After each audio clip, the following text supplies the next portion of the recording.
अस्सलाम वालेकुम। ओसाफ डिजिटल के साथ मैं हूं नम्रा तारिक और आज इस टॉपिक पर हम बात करने लगे हैं। आई एम श्योर कि आप में से ज़्यादातर लोगों ने उसके बारे में कभी सोचा ही नहीं होगा।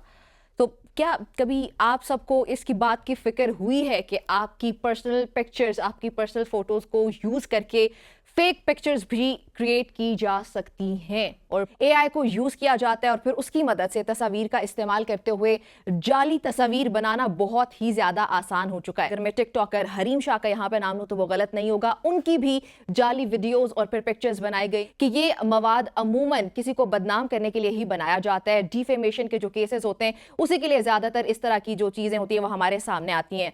और आजकल जिनसी तनाजुर में भी ज़्यादातर नौजवान ख़वातीन को निशाना बना रहे हैं और पाकिस्तान में अमूमन FIA ऐसे केसेस से निमटती है। लेकिन AI के गलत इस्तेमाल को रोकने के लिए मजीद सख्त कवानीन की ज़रूरत है क्योंकि ये हम सब के एग्जिस्टेंस के लिए बहुत बड़ा थ्रेट है।